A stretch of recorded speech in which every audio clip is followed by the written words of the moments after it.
तरह निखरता हुआ चला जाए। इस ओर चलने की प्रेरणा, इस ओर चलने का प्रकाश गायत्री का ये पावन मंत्र हमको प्रदान करता है। और वैसा करने के पीछे का कारण बड़ा स्पष्ट है।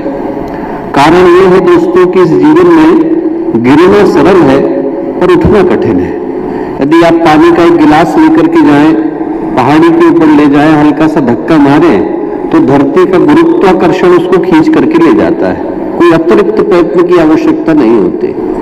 और उसी पानी को यदि पहाड़ी के ऊपर ले जाना हो तो व्यक्ति को मोटर भी लगानी पड़ती है, बिजली की व्यवस्था भी जुटानी पड़ती है, एक पाइप भी लाना पड़ता है। जीवन में नीचे गिरने के लिए किसी प्रयत्न की आवश्यकता नहीं।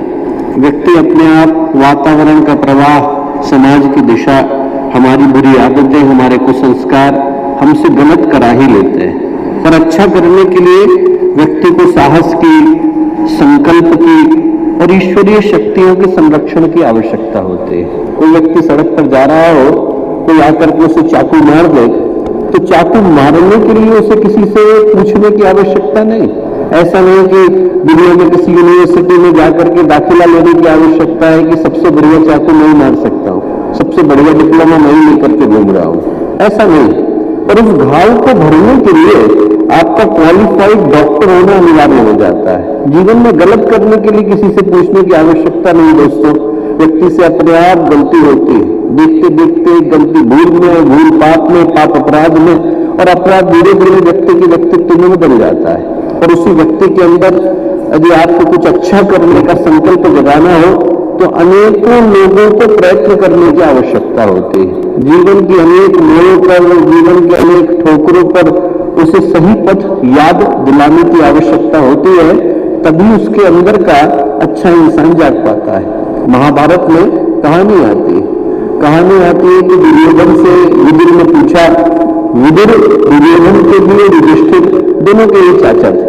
विदुर ने दुर्योधन से पूछा कि एक बात बता, तू और तेरा भाई युधिष्ठिर दोनों एक ही गुरुकुल में गए, पढ़ाने वाले टीचर एक ही थे, द्रोणाचार्य, कृपाचार्य, फिर क्या कारण है कि जो तेरा भाई है वो तो सारे काम धर्म के करता है और तू सारे काम अधर्म के करता है, ऐसा क्यों? दुर्योधन बोला, जानात धर्मम न च मे प्रवृत्ते, जानता हूं कि धर्म क्या है, करूंगा नहीं। जानाति अधर्मम न च मे निवृत्ति, जानता हूं कि अधर्म क्या है, छोड़ूंगा नहीं। केनोपि देवेन हृदय स्थितेन यथा नियुक्तोस्मि तथा करोमि, ऐसा लगता है कि कोई अंदर आकर के बैठ गया है और जहां मुझे नियुक्त कर देता है वो करने के लिए मैं बाध्य हो जाता हूं। पता हर व्यक्ति को है कि सही क्या है, गलत क्या है दोस्तों।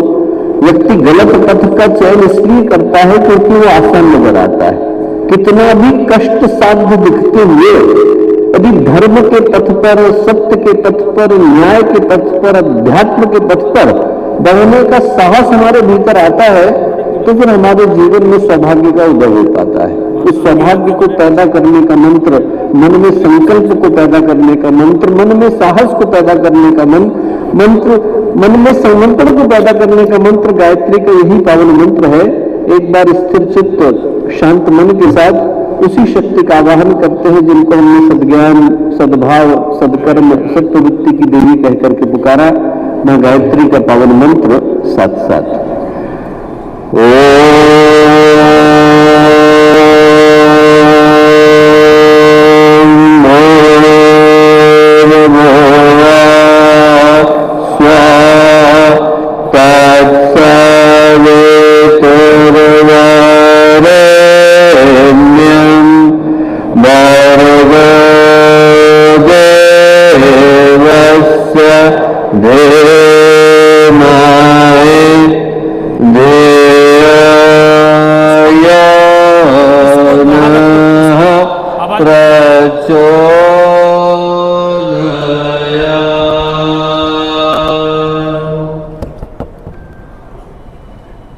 मित्रों, परम पूज्य गुरुदेव परमवंदनीय माता जी के दिव्य संरक्षण में पाटलिपुत्र की, पटना की पावन भूमि एक ऐसी भूमि जहाँ से ज्ञान ने, चिंतन ने, संकल्प ने, अध्यात्म ने, विज्ञान ने एक बार नहीं बल्कि सहस्रों बार जन्म लिया।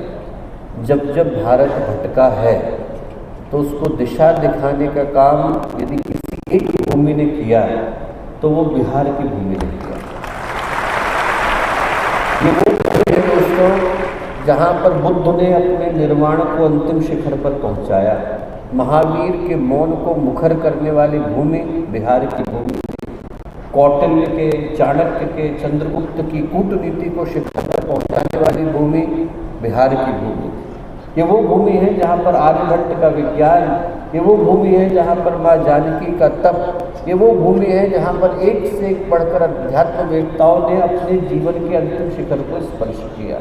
गुरु गोविंद सिंह जी की भूमि, इस भूमि पर यदि हम लोगों को खड़े हो पाने का भी सौभाग्य मिला है तो हमारे जीवन का वो सबसे बड़ा सौभाग्य कहा जा सकता है। इस भूमि को स्पर्श करने का सौभाग्य, सत्याग्रह को जन्म देने वाली भूमि, संघर्ष को जन्म देने वाली भूमि, भारत की स्वाधीनता को जन्म देने वाली भूमि।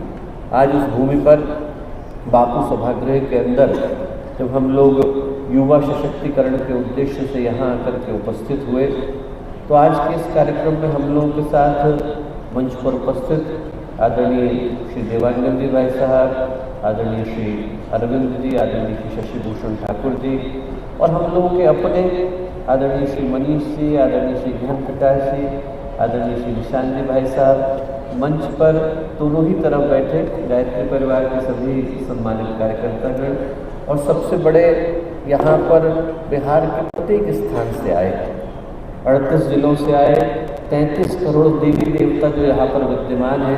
हम लोग के युवा भाई बहन, मैं आप सबको हृदय से नमन करता हूँ, धन्यवाद। और आप लोगों को देवता कहने के पीछे सिर्फ एक प्रतीक के रूप में नहीं कह रहा हूँ।